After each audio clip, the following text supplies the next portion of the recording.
Hola querido, qué alegría poder hablar una vez más contigo para comentar la lección número 4 para el 23 de enero del año 2021. El título es interesante, por las malas. Nosotros los seres humanos tenemos una expresión que dice, si no es por las buenas, será por las malas. Si no es por amor, será por la fuerza. Bueno, esa es una expresión bien humana. Quiere decir, se nos acaba la paciencia, entró la ira, Si no es por las buenas, es por las malas.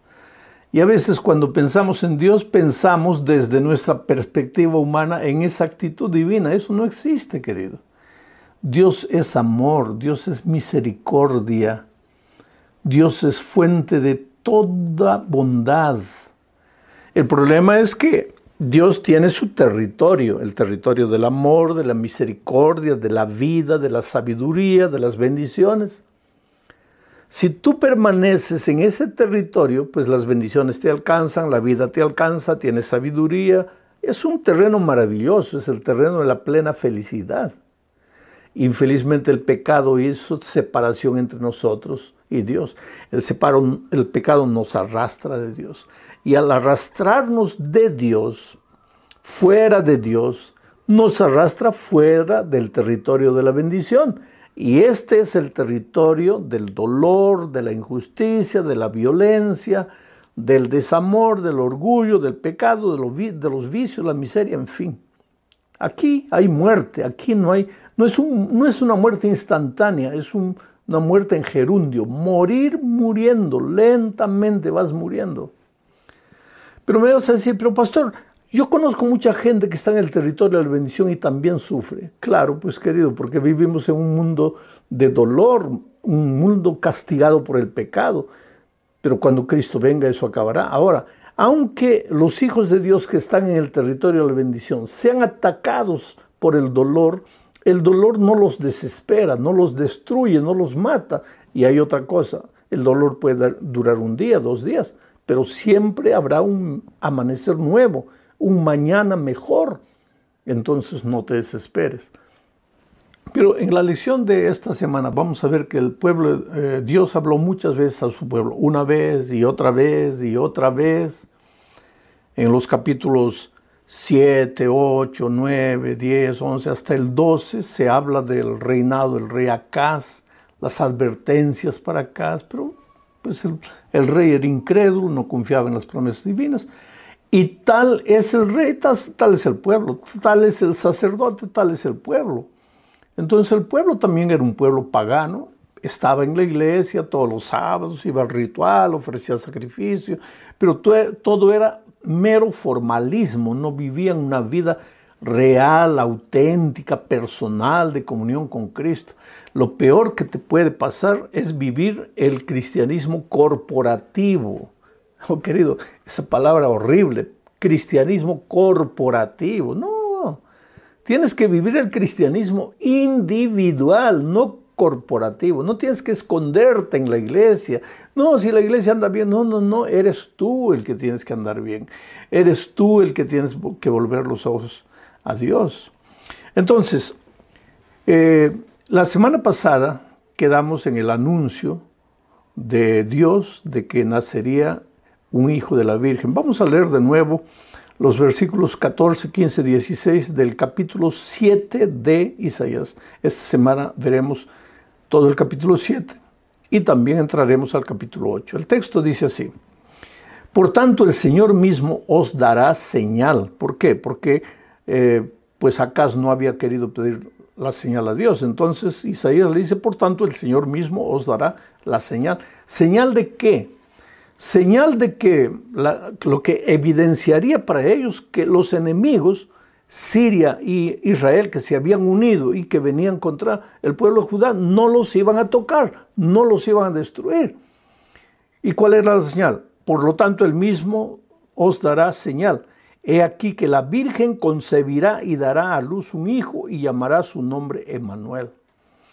Ahora, querido, hay mucha discusión en torno a este texto, porque nunca se supo en el Antiguo Testamento que una virgen hubiera dado a luz un hijo. El único caso que nosotros sabemos es el de María, la sierva de Dios, que concibió por obra del Espíritu Santo al Señor Jesucristo. El Señor Jesucristo no fue hijo de hombres, no tuvo participación humana, fue un milagro del Espíritu Santo.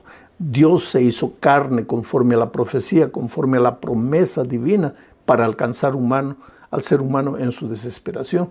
En el Antiguo Testamento no se conoce de ninguna virgen, pero nosotros sabemos que este texto se refería a María. ¿Por qué? Porque Mateo lo menciona, Mateo lo dice. Mateo usa este texto para referirse al nacimiento del Señor Jesucristo.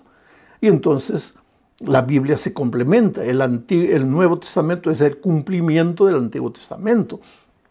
Esta virgen era María y este hijo era Jesús.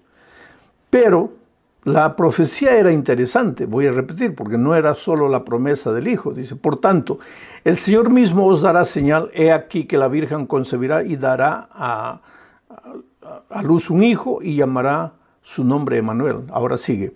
Comerá mantequilla y miel hasta que sepa desechar lo malo y lo bueno.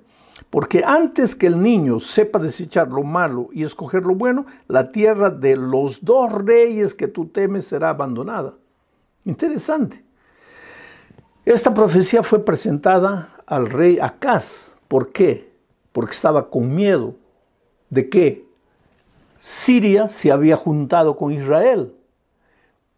Peca y el rey de Siria se habían juntado y venían contra él. Entonces Dios le manda el mensaje a través de Isaías al rey Acaz para no temer, pero el rey no cree en la promesa.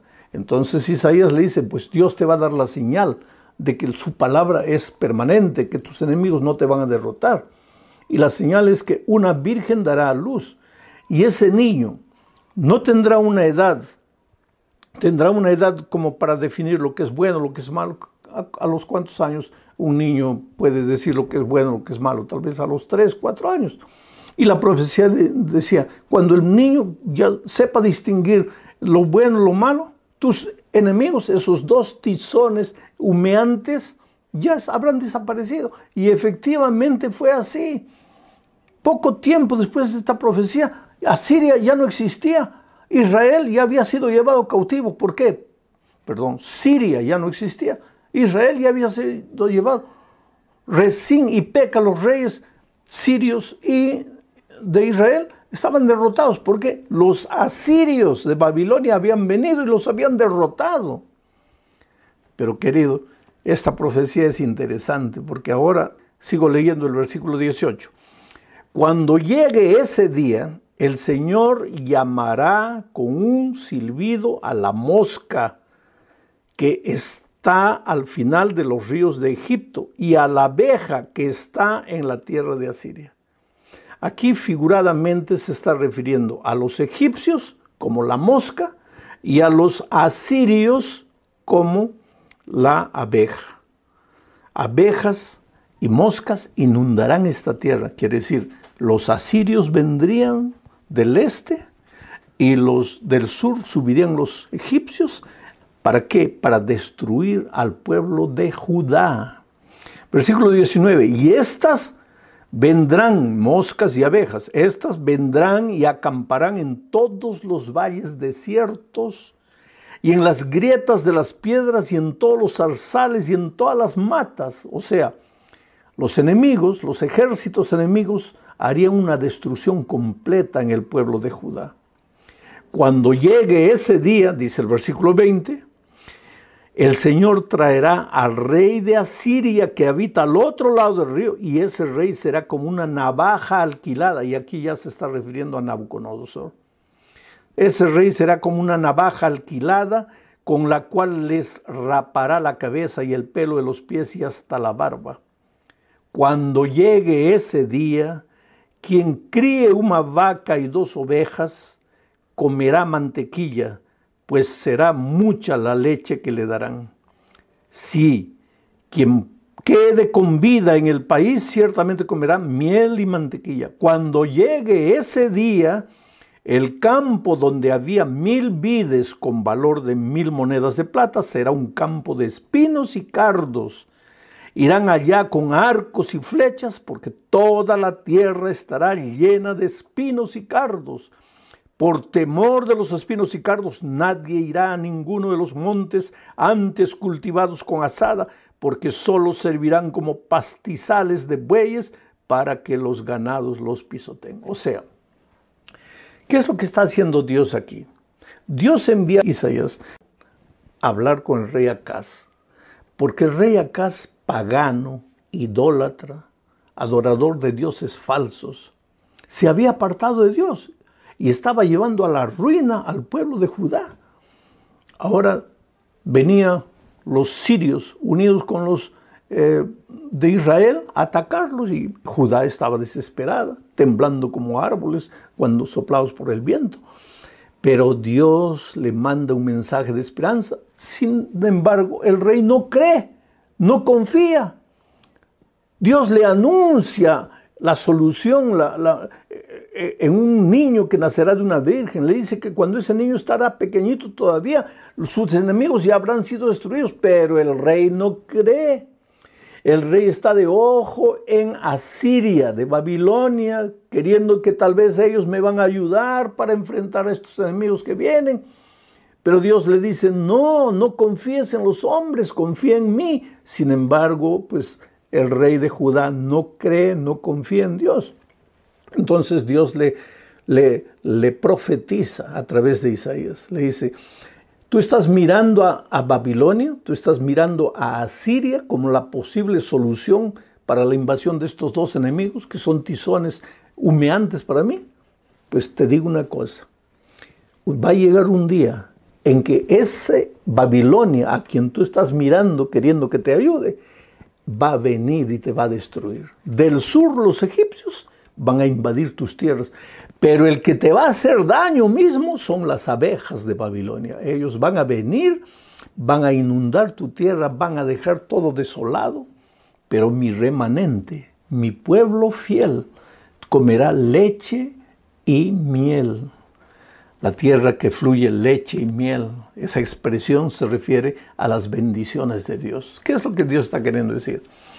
Hijo, en este mundo el dolor puede tocar a todos los seres humanos, inclusive a los cristianos. Pero mis hijos finalmente comerán leche y miel. Abriré las ventanas de los cielos, derramaré bendiciones hasta que sobreabunden. Oh querido, no te desesperes. Y ahora esto que te digo no es palabra bonita de predicador.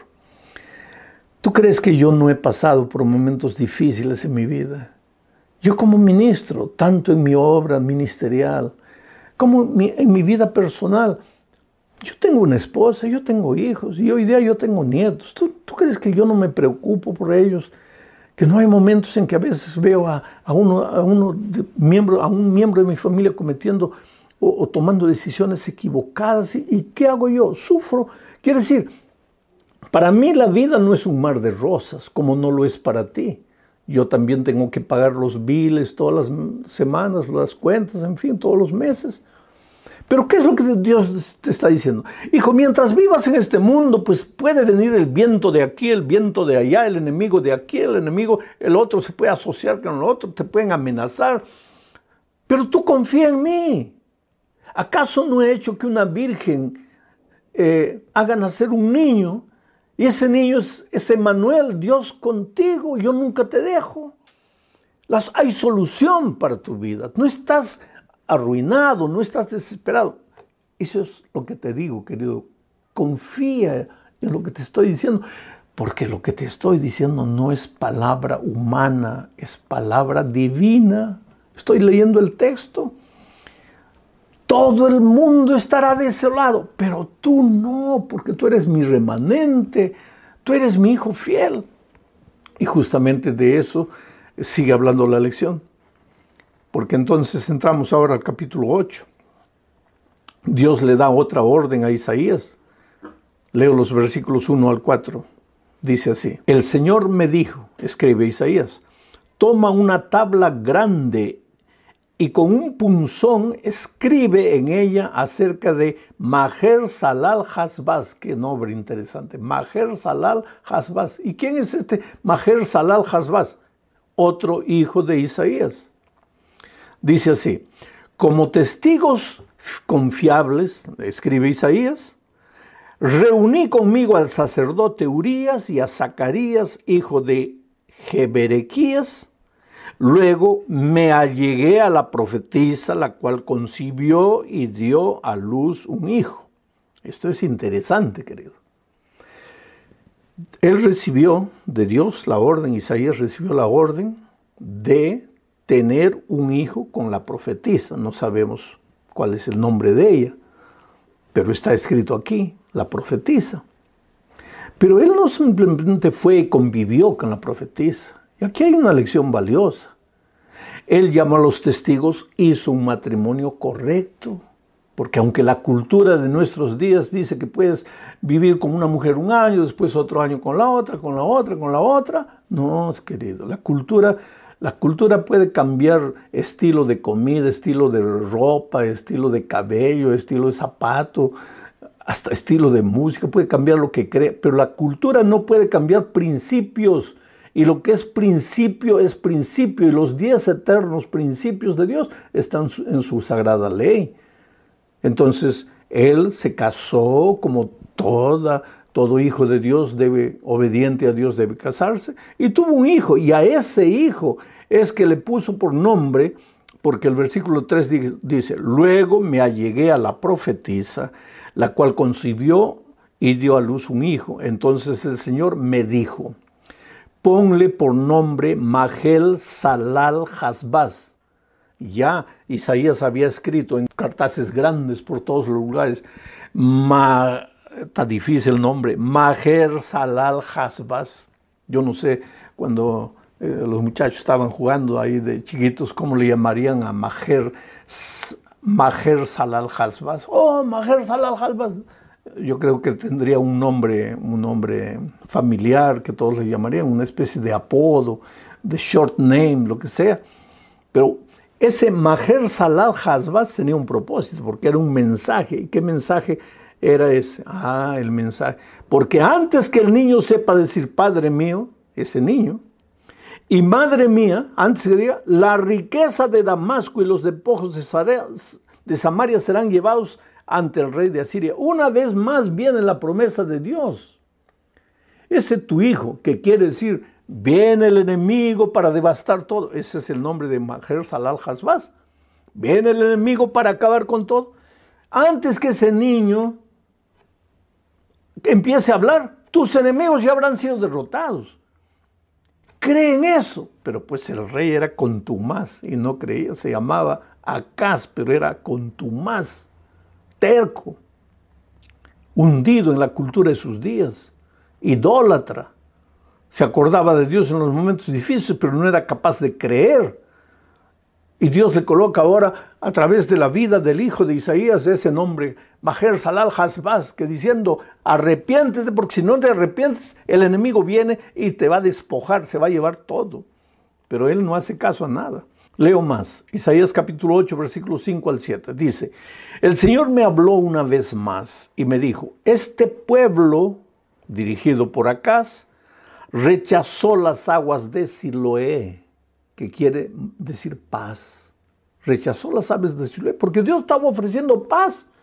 Dios le estaba ofreciendo protección. Cree en mí, yo acabo con tus enemigos. Pero dice así, este pueblo rechazó las aguas de Siloé, que corren tranquilas, y se sintió feliz con Rezín y con el hijo de Remalías. Por lo tanto, el Señor hará que los inunden por completo las impetuosas y abundantes aguas del río. Es decir, hará que el rey de Asiria los inunde con todo su poder, y ese rey cubrirá todos sus ríos y rebasará todas sus riberas. Dios te llama con amor, querido. Ahora no digas Dios te llama por las malas, porque Dios no llama a nadie por las malas. Dios te llama con amor, te ofrece Siloé, la paz. Pero si tú no quieres, y voluntariamente, y tercamente, y rebeldemente te vas a la tierra del dolor, abandonas el territorio del amor, pues solito vas a sufrir las consecuencias. Y cuando estés llorando, cuando tus enemigos te hayan derrotado, cuando estés en la miseria, los que no entienden el evangelio te van a decir, estás siendo castigado por tus pecados. Dios no te está castigando por tus pecados. Tú solito estás sufriendo las consecuencias de vivir fuera del territorio de la bendición. Coloca eso en tu cabeza y en tu corazón, mi amigo. Dios te ama, Dios quiere lo mejor para ti. Pero si te habla con amor y te ofrece la paz, el Siloé en la persona de Jesucristo, y tú no quieres, pues vendrán las aguas del río, del pecado, del dolor, de la miseria, para hacerte sufrir. No porque Dios te castiga, sino porque tú escogiste ese camino. Por eso no tenemos nada que temer si confiamos en Dios. Leo ahora el capítulo 8, versículos 13 al 15. Dice, santifiquen al Señor de los ejércitos y solo a Él. Hagan solo un santo de Dios, solo Él. Que Él sea para ustedes la única razón de su temor. Hagan de Él su santuario, su templo de Dios. No hagan solo del templo de ladrillo y cemento, su templo, su santuario, que sea el propio Dios. Vayan al templo, sí, pero para encontrarse con Dios. No vayan al templo para encontrarse con los amigos, para disfrutar de una programación bonita. Vayan al templo para encontrarse con Dios. Que hagan de Él su santuario. Pero para las dos casas de Israel será una piedra de tropiezo que los hará caer, y para los habitantes de Jerusalén les será una trampa, una red. ¿Qué les será una trampa? El santuario, porque se engañarán, pero creerán que porque cumplen el ritual, porque van al templo y están bien, se olvidaron de hacer de Dios su santuario.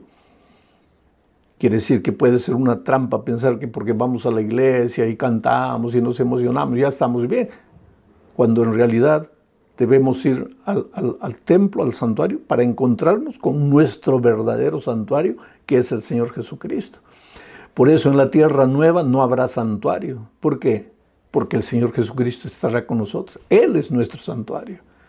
¿Y cómo será nuestro santuario en la tierra nueva si no aprendimos a hacer de Él nuestro santuario en esta tierra? Sigue diciendo la profecía, muchos de ellos tropezarán y caerán y serán destrozados y se enredarán y quedarán apresados. ¿Quiénes? Los que no hicieron del Señor Jesucristo su santuario. Entonces este es un llamado, querido, a salir de la...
religiosidad formal, artificial, mecánica, para vivir una experiencia de vida con Dios.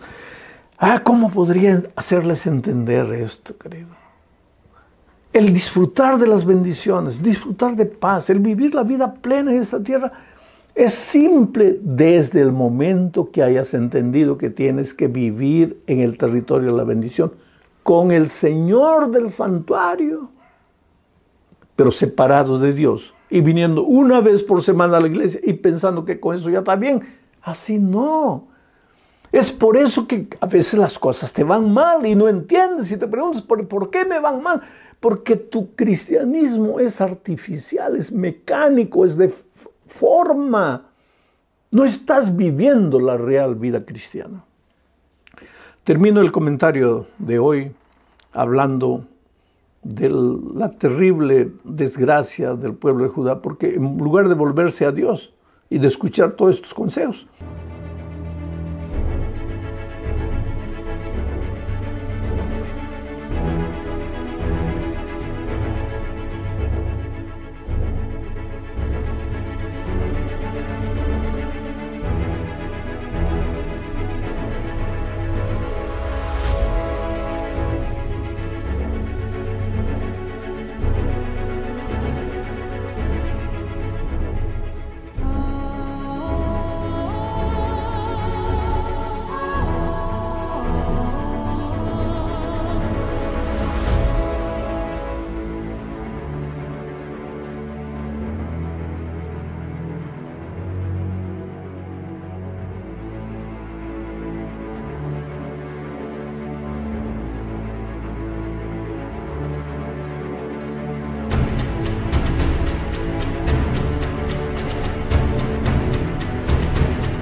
se volvió a los espiritistas a consultar con los muertos acerca de los vivos.